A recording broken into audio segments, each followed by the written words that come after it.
few changes tomorrow because everybody that have come here is ready to play. I've always told them your chance will come, but don't expect a massive change, but there will be one or two, sure. We don't underestimate anyone. I think that game against Madagascar last AFCON was a situation like that as well, where we probably would have been the favourites to win the game. So yeah, this is a new challenge for us. Like the coach mentioned, whoever's going to be playing, everyone's going to have a point to prove. So in that sense, our approach won't be any different for this game as it has been for the first two. Okay. That was the captain of Nigerian Super Eagles there. Well, talking about the Nigerian Super Eagles versus Guinea-Bissau, that will be coming up today by 8 p.m. The coach, interim coach, Augustine Guavoin, had to talk to the press and also alongside Truce Ekong there. Welcome you on 360 Sports on Trust TV. I am Adeni Ajishafe. Joining me, as usual, is the usual suspects talking about Lawale Peters. Good to have you. Yeah, good evening. And Adeni, it's my pleasure to be back to the studio. Okay, now let's look at a lot of matches will be coming, although 2 matches rather will be coming up today in Group D. And you just have to look at this, the third final match from the group. And let's quickly look at the fixtures that will be coming up today. Nigeria against Guinea-Bissau, while you have another team called Sudan will be playing against Egypt in these 2 matches that will be coming up simultaneously. Guinea-Bissau, so far, they want to prove a point because they know that they can win against Nigeria. There is still hope for them. Meanwhile, Egypt also, they know they need to win against Sudan. Why Sudan too also be looking for, we can win against Egypt. It's a bit very, very mathematical right now for the 3 of them. Although for Nigeria, yeah, it's a good one there. We have already scaled through. Even it's a stroll in the park, but we don't want to be beaten by Guinea. Yes, we don't want to be beaten by the Guinea-Bissau, but we have to look at our priority. Which one do we need most? Is it to have 9 points and risk all our players today, or give some opportunity to showcase their talent while we concentrate more on the round of 16, which we have already secured? So that's the question that I think Augustine Guavoin needs to answer. To me, I think we need to keep some of our key players for today's match. The worst that we can get from today's match should be a draw. If we don't win today's match, I don't have an issue. It's not compulsory. It's not that if we have 9 points, we're not going to play round of 16, then we go to quarterfinal or semi-final. No. Whatever happens today, we're still going to play round of 16. So the best is for us to keep our key players, both from the defense, the midfield, then the attackers, they can still allow them to blend together, because our problem has been we've not been clinical when it comes to finishing. We have a lot of opportunity and chances more than any team at this AFCON competition, but we've not been able to utilize those chances. So that is what I think we need to do. And I think the combination of Kelechi Iheanacho and Awoniyi, let's continue that combination. That's how Di Maria and Messi started when they came to Nigeria for the Junior World Cup. And look at them, up to the last Copa America, you still have them up front. So let's have that culture also, that we have people that graduated from the junior level to the senior level. So let's keep that combination. But for the midfield, let's give the likes of Onyeka opportunity to play. Sadiq Umar, let's give them the opportunity to play. Let's give about 3 or 4 new players the opportunity to play, so that we will not risk them to have an injury that would be more detrimental to our success. Because I see Nigeria playing at the final. I'm saying final as in the final. I'm not talking about quarter-final or semi-final. We are playing final of the AFCON this year. So we shouldn't jeopardize because we want to have 9 points. We've had it before, and it was done by this same interim coach, Guavoin, in 2006, when we won all our 3 matches. We got the 9 points. So I don't think we want to break a record that we don't have before. We had a record before, but our next match, which is the round of 16, should be our focus point for now. However, we are not going to lose to this match. A draw is okay for us. Look at what Cameroon did also. That's what they did by having a draw their last match, and they got 7 points. Look at Morocco also. So I think we should try and trade because the Guinea-Bissau, they are coming all out. Looking at what they need a win. They need a win. So the game tonight is going to be very physical. It's going to be very, very, very physical. The worst they can get is a red card. So where would that one take them? They don't have an issue with it. God forbid, if we have 2 or 3 of our player with injury and they won't be able to. It won't be nice. It won't be nice for us. So we have to protect the players, making sure that we give other people, don't let them just come and be a one bencher also. Let them participate and do something. So that's why I think we need for tonight's match. And now there's a particular player called Chidozie Awaziem, and now he has been certified fit by the medical team that at least he can play. A lot of people are like, okay, they should use this match to at least, let's see him, let's see how fit he is, and from there he can begin to pick up before we play the next match against whoever we are going to face. But as it is right now, Awaziem is back. Fully fit, and has been certified. Now, it means in the defense line, do you think if Awaziem should come in today, okay, so I saw a particular line before we go to the studio where they mentioned, they prove that's Truce Ekong, Awaziem, Ajayi, Shemi Ajayi, and Ebuehi Tyron. Just like that. Then midfield, the guys in the Ndidi and Aribo. Then at the front, it will be Olayinka Peter, and you have Iheanacho, or rather Awoni. But as it is, the fact that Awaziem is back is a thing of joy for Nigerians. Yeah, it is a thing of joy for Nigeria, because as the game progresses, we need to make some tactical change. We need to make a tactical substitution. So it's a good thing that he's back, and it will be very good for him to play. And he's a versatile defender. He's a versatile defender. He can play right, 2, 3, yes. 5 or 6. We can use it any angle. It's very good for a team like this, because when the time comes, you want to change your formation. If you are playing the 4-4-2 that you are playing, and we look at it that, oh, this 4-4-2 is not okay for us, I think we need more people in the midfield. So let's collapse the 4 at the back to 3 and move someone from the back to the midfield to make it 3-5-2. It's going to do a very good job with that. So that is what I think we need now. So this is when the tactics of the coach comes in to win the trophy for us. So I think they should give the new boys also the chance and the opportunity to show themselves. Now we've been looking at the Super Eagles as they will be fighting out against Guinea-Bissau tonight. That's going to be a match that a lot of people want to see, because we want to see some new changes. Who are the players that will be playing today? Well, we'll wait to see by the time the lineup comes up. But to let you know that Nigeria will actually be facing Guinea-Bissau. Also on Saturday, the draw for the World Cup will be done, and we hope that Nigeria will get a team that is that we can beat. Let me use that word. The team that we can beat is better. Is there any team that we cannot beat? I think. Well, I love the fact that Ahmed Musa said there is no team in Africa that they are scared of. They are ready for any team. Bring them on. They are ready. So we're talking about the most populous black nations. No, we have the resources. We have the players. Look at the set of players we have currently now. So we can pick the best 11 to face anybody. Let them bring them on. Algeria, Morocco, Ghana, anybody they want to bring, so far that we do the right thing. Just like the case of Iguavon. We are not saying the time they appointed Iguavon that is not the best, but the process of appointing him should make your process to be open, so that everybody will know that we've been given the opportunity, the fair opportunity to. So that's what we are talking about, and that's the same thing that happens to the first 11 we have now. The first match against Egypt, all of us were surprised about the first 11. Nobody believed that the likes of Alex Iwobi would be on the bench. Nobody believed that. So that is what we are talking about. Let the process be transparent, be open. So based on that, let them bring anybody come Saturday. We have what it takes, and I'm very confident that we are qualifying for the World Cup. Good one there. Just looking at the chance of Nigeria and Super Eagles. Eagles must fly, if others like it or not. Now, let's move away. Let's talk about our own league down here in Nigeria. Quickly, we look at the Nigerian Women Football League that will be playing match day 5 today. These different fixtures that will be coming up in Group A. Quickly, Pelican Stars will be at home against Edo Queens. That game will be coming up in Calabar, while Conference Queens will be playing in Ilorin. That's their new home against Abuja-based team Nigeria Tells. Adamawa Queens travel to Lafayette to play against Nasarawa Amazons.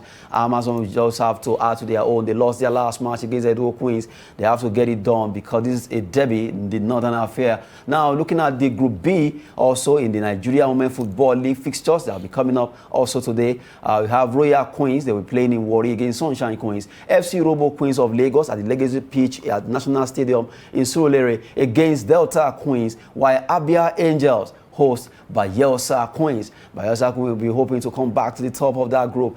Those are the fixtures that will be coming up in the Nigerian Women Football League. Well, good one. The 12 teams are really raring to go. They'll be facing themselves both in Group Group A, and also in Group B. Away from the women matches now, let's look at the NPFL matches that will be coming up today. Some matches have been postponed due to one reason or the other. Now, let's look at the few matches that will be played today.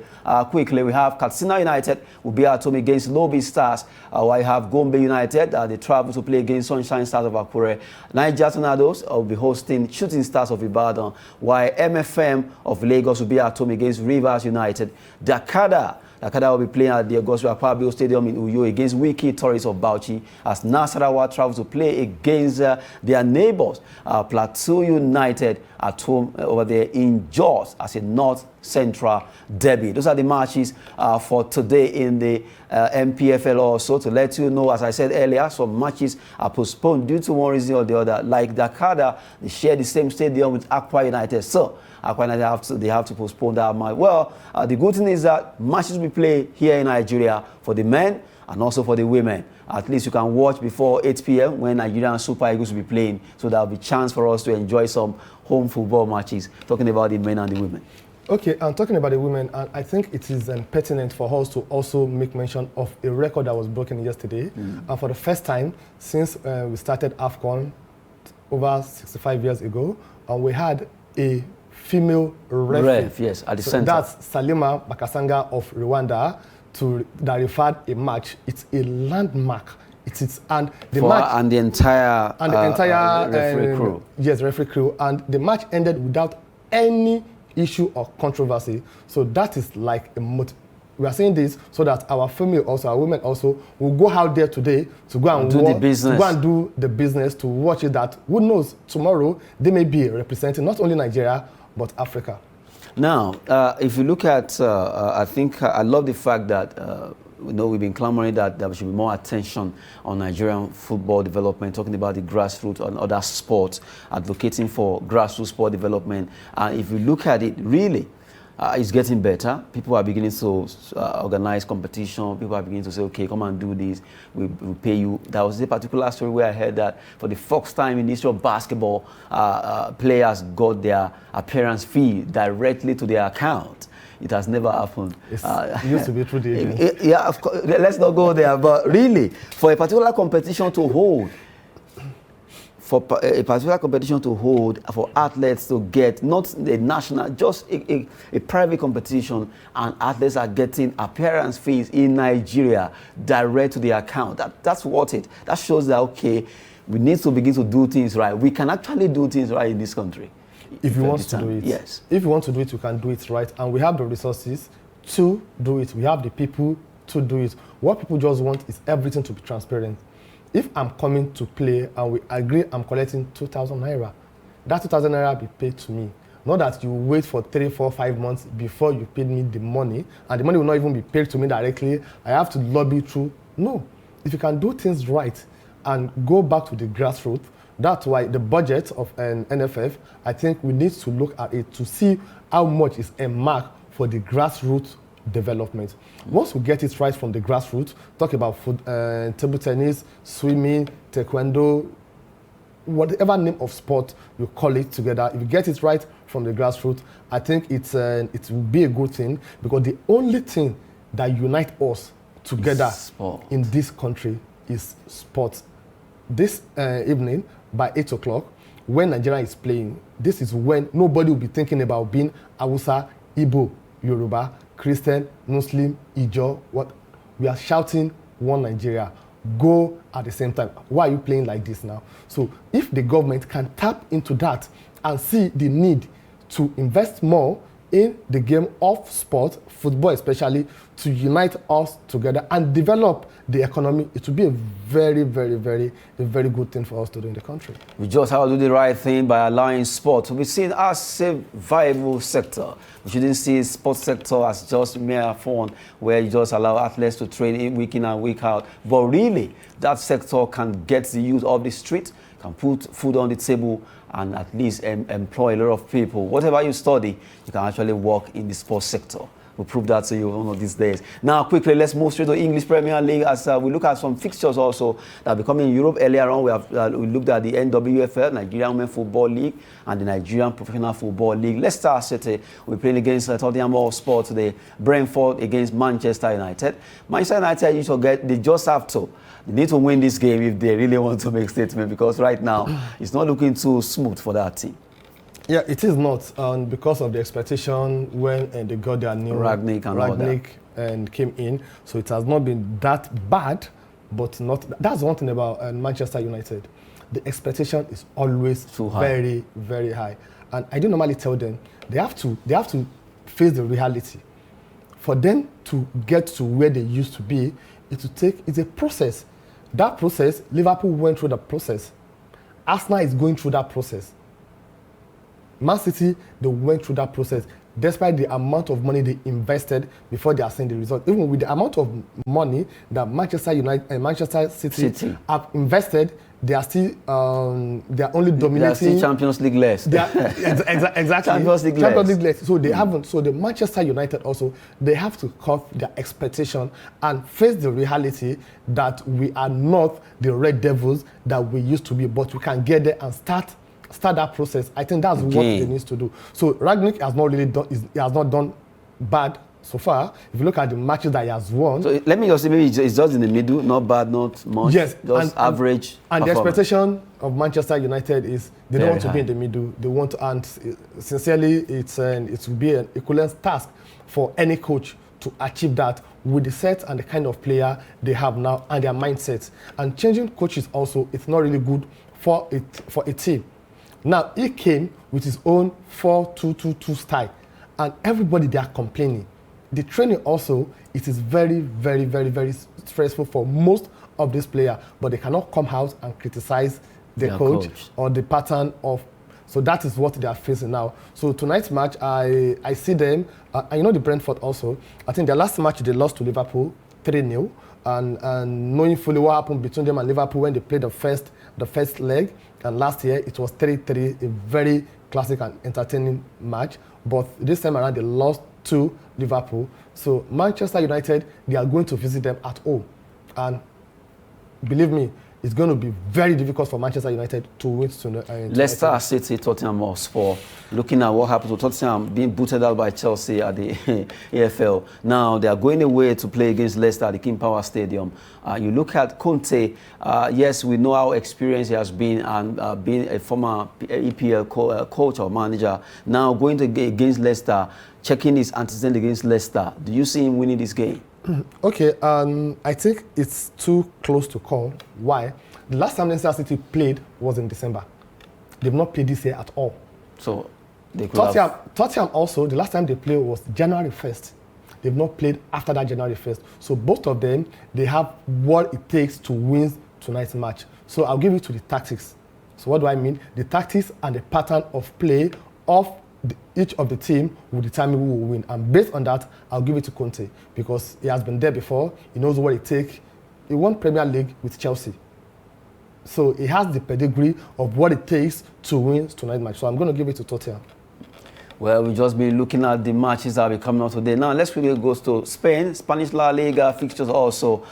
We look at matches that will be coming up there. Osasuna against Celta de Vigo, Valencia at the Mestalla Stadium. We're playing against Sevilla, and we know how difficult it is whenever these two teams meet. Valencia against Sevilla is a match that a lot of people will, how do you see this? Because Valencia, yes, lately, their performance dropped, but Sevilla, they've been doing so well. Can they go to Mestalla Stadium and also scoop a win?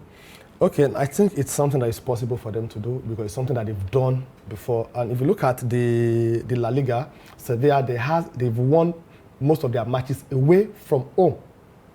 So that record is there. And currently, I think they are second on the log and 7 points behind Real Madrid. So winning tonight's match, I think 5 points, behind Real Madrid. So winning tonight's match will put more pressure on Real Madrid. And also, I think Sevilla, they are the only team that have gathered most points in La Liga for the last 5 matches. The last 5 matches, they've won 4 and they drew 1. So that means they got, that's 13 out of 15 points. Which is at least a very good one. A very good one. They are the only one that have that record in La Liga currently now. And Valencia, their last 2 matches, they lost their last 2 matches.